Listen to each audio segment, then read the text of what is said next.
Hi friends, good morning. આપણે સંકીર્ણ સંયોજન પ્રકરણ ચાલુ છે. માય સેલ્ફ એજી સર, સાંભેર સ્કૂલ વતી આપ સર્વનું સ્વાગત કરું છું. ચેપ્ટરમાં આપણે ધીમે ધીમે આગળ વધી રહ્યા છીએ. ગઈકાલે આપણે બકો આજ પૂરું કર્યું.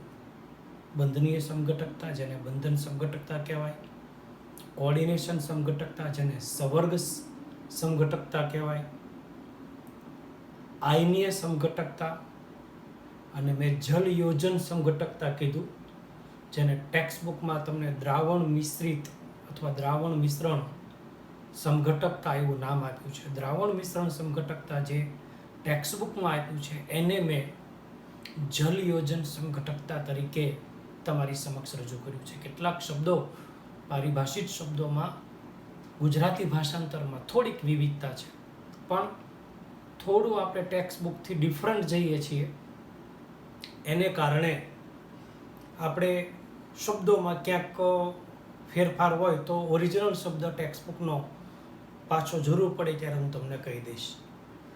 હવે આજે શું સમજવાનું છે તો કે સંકીર્ણમાં બંધન અંગે કઈ બાબત વર્નરે કીધી અને એની શું ખામી હતી, અને સંયોજકતા બંધનવાદ આપણે કેવી રીતે ભૌમિતિક આકારો પ્રાપ્ત થાય, કેવા પ્રકારનું સંકરણ થાય અને કેવી રીતે ભૌમિતિક આકારો પ્રાપ્ત થાય, એને આજે આપણે બહુ સરસ રીતે સમજવાનું છે.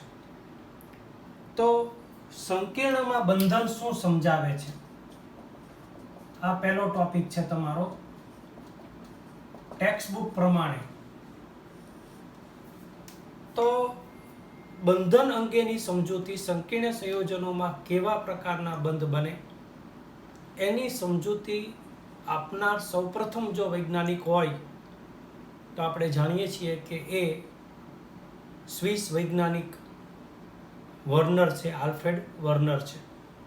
પરંતુ આલ્ફ્રેડ વર્નર છે એ કેટલીક બાબતો, કેટલાક પાયાના પ્રશ્નો એ બંધન અંગે સમજાવી શક્યો નહીં. એના માટે એણે જે બે ચાર બાબતો, એની જે નબળાઈ હતી, એની જે ત્રુટિ હતી, એ ચારે ચાર ત્રુટિને આપણે સાથે યાદ રાખવા માટે હું તમને સૂત્ર આપું છું, કેદી ચૂપ. આ કેદી ચૂપ શબ્દ તમને યાદ રાખશો તો તમને બહુ સરળતાથી એની જે ત્રુટિ છે એ આપણે સમજાવી શકશું. તો એની પહેલી ખાસિયત કે ખામી એ છે કે શા માટે કેટલાક જ ધાતુ તત્વો સંકીર્ણ સંયોજનો બનાવે છે. બધા જ ધાતુ તત્વો સંકીર્ણ સંયોજનો કેમ નથી બનાવી શકતા, અને કેટલાક જ ધાતુ આયનો કે તત્વો સંકીર્ણ સંયોજનો બનાવે છે, એવું શું કરવા એ ન સમજાવી શક્યો. એટલે કે એટલે કેટલાક ધાતુ તત્વો થી શરૂઆત કરી દેવાની.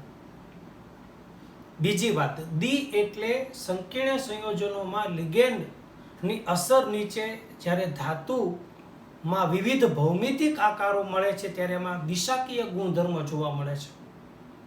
તો શા માટે એમાં દિશાકીય ગુણધર્મ જોવા મળે છે સંકીર્ણ સંયોજનોમાં, એ સમજાવી શક્યો નહીં. એટલે દી એટલે દિશાકીય ગુણધર્મની આપણે વાત કરવાની.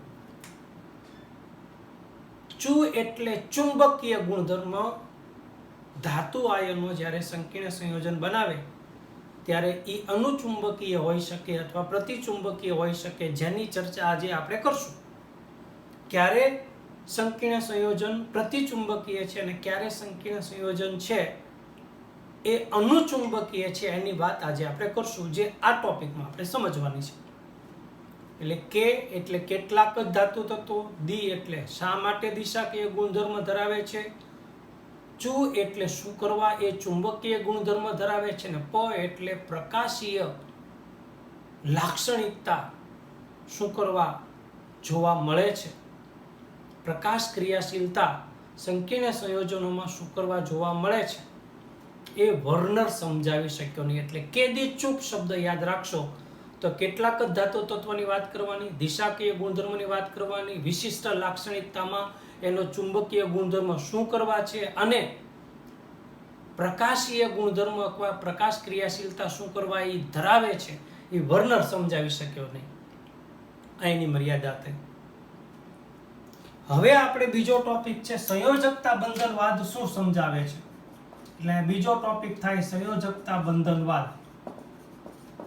એ શું સમજાવે છે? તો એમાં જે વાત કરી છે એ વાતને આપણે બહુ સરસ રીતે સમજાવવાની છે. સંયોજકતા એટલે ધાતુ આયનની અંદર જે કક્ષકો હોય એ કક્ષકો ઇલેક્ટ્રોન યુગ્મ લિગેન્ડનો સ્વીકારીને સવર્ગ સહસંયોજક બંધ બનાવે, જેને સંયોજકતા બંધનવાદ એવું કહી શકાય. તો એના માટે જુદા જુદા વાદ છે. દાખલા તરીકે સંયોજકતા બંધનવાદ, સ્ફટિક ક્ષેત્રવાદ, લિગેન્ડ ક્ષેત્રવાદ અને આણ્વીય કક્ષકવાદ. તો આ જે સૂત્ર છે ચારે ચાર એને આપણે સસલી આ પ્રમાણે ચારે ચારને સમજાવી શકીએ. સ એટલે સંયોજકતા બંધવાદ, સ એટલે સ્ફટિક ક્ષેત્રવાદ, લી એટલે લિગેન્ડ ક્ષેત્રવાદ અને આ એટલે આણ્વીય કક્ષકવાદ. જેની અંદર આપણે સ્ફટિક ક્ષેત્રવાદ અને સંયોજકતા બંધનવાદ ને આધારે સંકીર્ણ સંયોજનોની સમજૂતી મેળવવાની છે.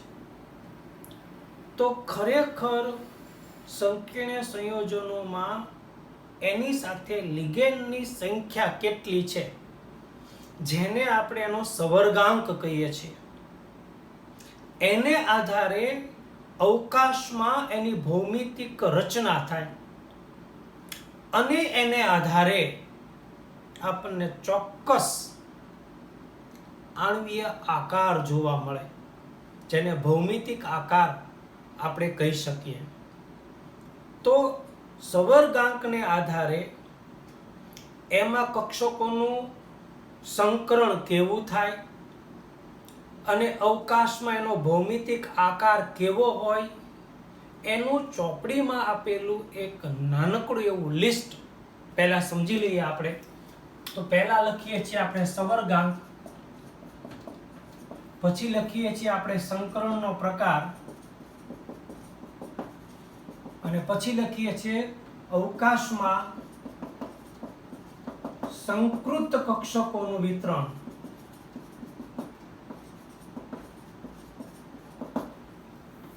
આ સવર્ગાંક એટલે ધાતુ આયન સાથે લિગેન્ડ કેટલા જોડાયેલા છે એ લિગેન્ડની સંખ્યાને એનો સવર્ગાંક કહેવામાં આવે છે. તો જો સવર્ગાંક 4 હોય તો sp3 સંકરણ થાય તો એનો ભૌમિતિક આકાર છે એ સમચતુષ્ફલકીય મળે.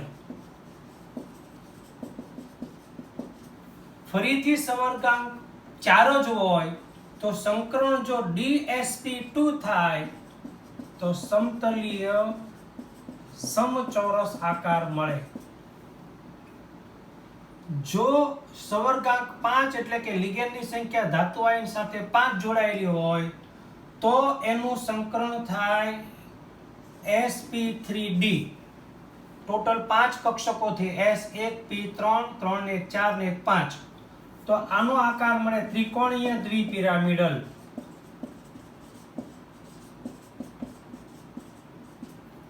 સવર્ગાંક 6 હોય એટલે કે sp3d2 તો અષ્ટફલકીય આકાર મળે અને સવર્ગાંક 6 હોય તો d2sp3 ત્રિકોણ અષ્ટફલકીય આકાર મળે.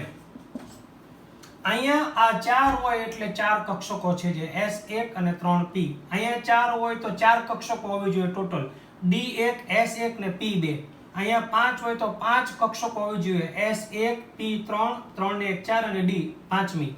અહીંયા 6 સવર્ગાંક હોય તો કક્ષકોનું સમિશ્રણ 6 કક્ષકો સમિશ્રણમાં ભાગ લેશે, S1 P3 3 ને 1 4 અને D 2 6 થઈ ગઈ. અહીંયા સવર્ગાંક 6 છે એટલે SP3 4 અને D2 6.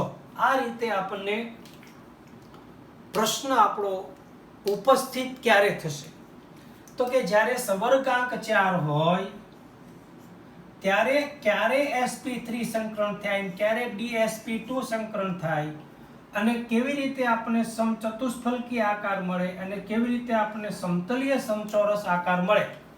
લિગેન્ડની સંખ્યા 4 જ હોય તો શક્યતા તમારી પાસે 2 આવી, કા ઈ સમતલીય સમચોરસ આકાર હશે અને કા ઈ સમચતુષ્ફલકીય આકાર હશે. તમને કોઈ એક સૂત્ર આપ્યું હોય PTCl4, હવે તમને એમ કે આમાં લિગેન્ડ 4 છે, કયો આકાર છે, સમચતુષ્ફલકીય આકાર છે કે સમતલીય સમચોરસ છે.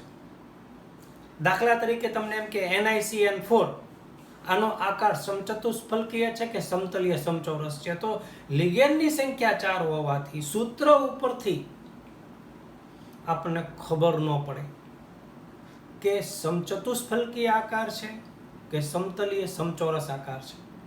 આને સમજવા માટે આપણે સંકરણ કેવા પ્રકારનું થાય, જો આપણે કક્ષકોનું સમિશ્રણ કરીએ અને સંકરણ SP3 થશે તો આપણને સમચતુષ્ફલકીય આકાર જોવા મળશે, અને જો આપણે કક્ષકોનું સમિશ્રણ કરીએ અને સંકરણ DSP2 થાય તો આપણે સમતલીય સમચોરસ આકાર પ્રાપ્ત થશે.